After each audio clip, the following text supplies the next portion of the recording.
If you want to buy a new gaming PC build that fits your budget to play at 1440p resolution at a smooth frame rates, no lag or FPS drops or bottlenecks, this is going to be the perfect video for you. The link to all the systems for every budget for 1440p resolution will be down below in the video description. My name is Valentino. That being said, let's start. Now, before I start talking about these systems, I want to say that in my opinion, 1440p resolution is the best monitor resolution in the entire market. And the reason why is because it's not as expensive as 4K. Actually, right now it's quite affordable and it looks much better than 1080p. And it is also not as high demanding as 4K when it comes to hardware. So it's the perfect balance. That being said, the first PC that I will show you is the cheapest one on the list. And in my opinion, this is the best 1440p budget gaming system that you can buy. And this is the ideal PC if you want to play at 1440p for under $1,000 and you want to have a very smooth level of gaming performance in most games. This system is also ideal if you have a 1080p monitor right now and you want to achieve very high frame rates and eventually upgrade to 1440p down the line if you want to. Also, this PC is great for streaming on a budget, so you can do gaming and streaming at the same time with no issue. The key components for this PC is the RX 6750 XT for the graphics card, the i5 12400F CPU, 32 gigs of DDR5 memory, a 1TB SSD for your storage, and then you get the Montec Air 100 ARGB for the case, which is amazing in terms of airflow, and it comes with pre-installed RGB fans, so you don't have to install any fan yourself, which is going to be a huge plus. In terms of the level of performance, you can expect 70 plus FPS on average when it comes to the most high demanding titles at 1440p out there with no upscaling on, and you can expect 90 plus FPS on average in the same games high to ultra settings at 1440p if you turn on FSR, which is the upscaler from AMD, and I do recommend you turning on FSR just in the most high demanding titles out there. Otherwise, this system is going to be perfect even with no FSR on, as I mentioned before. And then if you want to play at 1080p right now and maybe eventually upgrade to 1440p, you can expect 100 plus FPS on average when it comes to 1080p in the most high demanding titles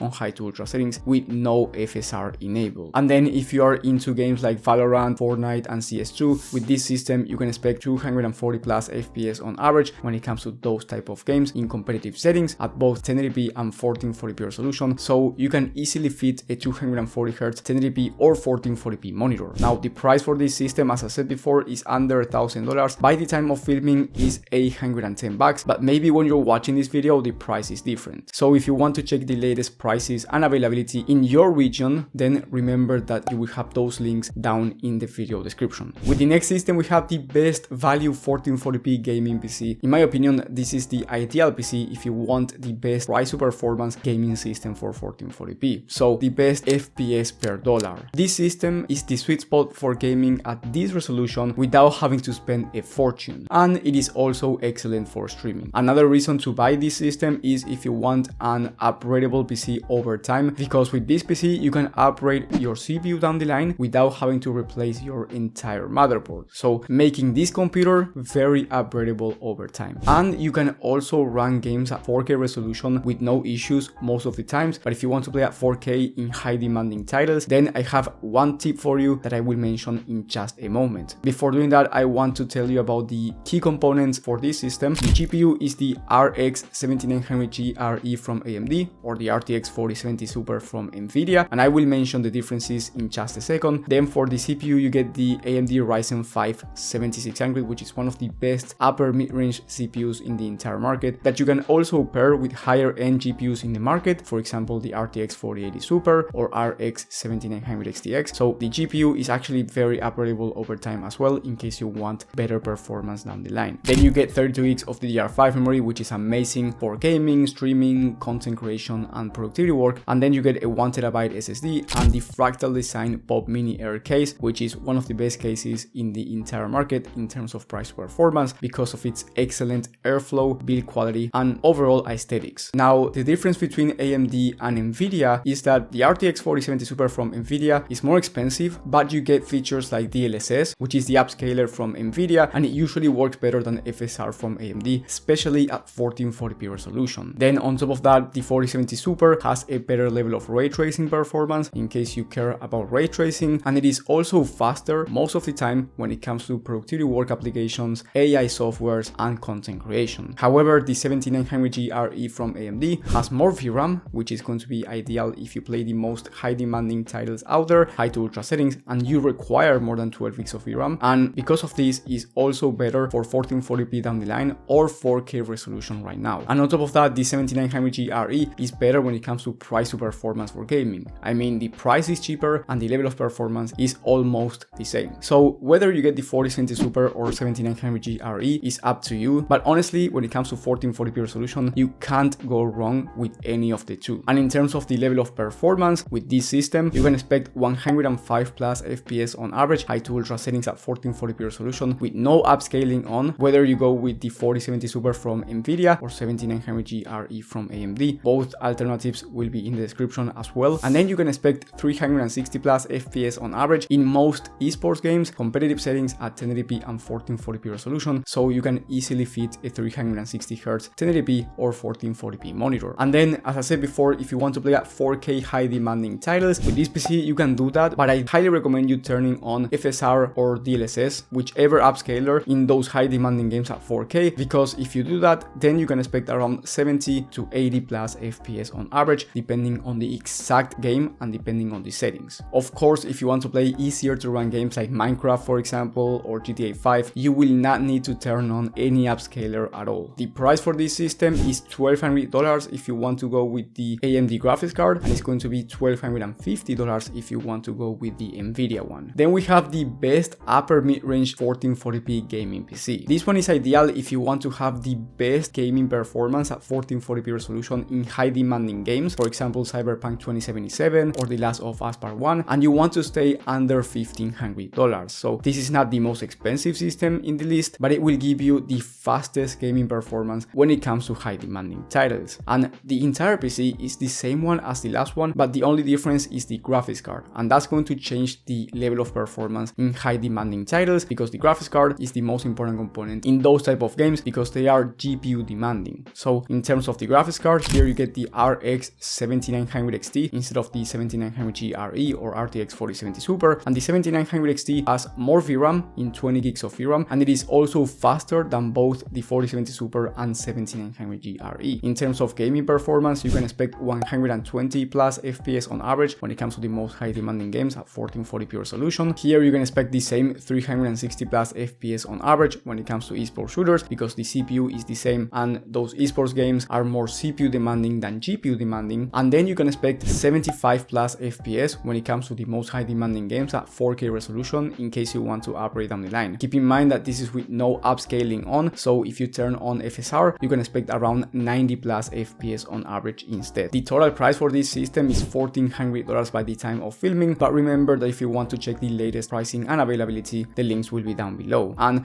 also, before going into the best high-end 1440p gaming PC in the entire market, I want to say that if you are finding valuable information so far, subscribe and hit the bell icon. That way you get notified when I upload new content and you can learn more about computers. Now, with the last system, we have the best one when it comes to 1440p resolution, and this one is ideal if you just want the best performance at 1440p in both high demanding games and esports games. So here you just want the best of the best, and you are willing to spend the extra just to get the best quality gaming system for 1440p resolution. And another reason to buy this system is if you want higher frame rates in high CPU demanding games, as I said before, esports titles like Fortnite, Valorant or CS2, or if you want to play high CPU demanding titles like Cities Skylines or Flight Simulator. Also keep in mind that modern games are requiring more and more of your CPU, so this PC can be a really good investment for high demanding games as well for the next few years. So the key components for this PC is the graphics card, the RX 7900 XT once again, or the RTX 4070 Ti Super. Once again, I will explain the difference between AMD and Nvidia in this case in just a moment. And then you get the fastest CPU in the entire market in the Ryzen 9 7900 X3D. Then you get 2TB of SSD instead of 1TB, which by the way, I forgot to mention, but in the last system you also get 2TB of SSD, so this is going to be plenty of storage to install more games. And then last but not least, you get the Montech Sky 2 GX for the case, which is a great case when it comes to airflow, aesthetics, build quality. In my opinion, one of the best looking cases in the entire market. In terms of gaming performance, well, in high demanding titles you can expect the same 120 FPS on average, just like the last system, but in terms of esports games, in competitive settings at 1080p or 1440p, you can expect 540 plus FPS in most of these games. So you can easily max out your gaming monitor refresh rate and buy a 540Hz 1080p monitor or a 360Hz 1440p one and take full advantage of it. Then in terms of 4K resolution, you can expect the same 70 to 75 plus FPS on average, native resolution, 4K ultra settings in high demanding games, and then if you turn on DLSS or FSR, depending on whether you want the Nvidia graphics card or the AMD one, then you can expect 90 plus FPS. And just like the last comparison with AMD and Nvidia, here Nvidia once again has the better level of ray tracing, you get DLSS. It is slightly slower when it comes to performance compared to AMD, but the 4070 Ti Super is the more complete graphics card. I mean, DLSS is a very good technology for upscaling, and you get a better level of content creation and productivity work performance most of the time. So I do believe that the 4070 Ti Super is the better graphics card overall, but it's $100 more expensive, and in terms of gaming performance, it's slightly slower. So if you just want to do gaming, nothing else, native resolution, the 7900 XT is the better one when it comes to price or performance. And keep in mind that VRAM is not an issue for the 4070 Ti Super because you get 16 gigs of VRAM, which is plenty of VRAM for 1440p and 4K resolution as well, at least for right now. So it's really up to you, but I do believe that the 4070 Ti Super, if you can't spend the extra 100, is going to be the better option. The total price for this system is $1,725 if you go with the AMD graphics card, and it's going to be around $1,835 if you go with the Nvidia one. And keep in mind that buying a PC that is more expensive with a graphics card like the RTX 4080 Super or RTX 4090 can be an overkill for 1440p, but this is something that you can actually do if you have more money to spend. And if you want to buy one of those graphics cards like the 4080s or 4090s, it is very easy to bottleneck those GPUs if you don't have the right PC around them. For that reason, I highly recommend you watching my video on the best gaming PC builds of the month for all budgets in the top right of the screen, and there you will find the best higher end systems that are more expensive with no bottlenecks. Thank you guys for watching, and I will see you on the next one.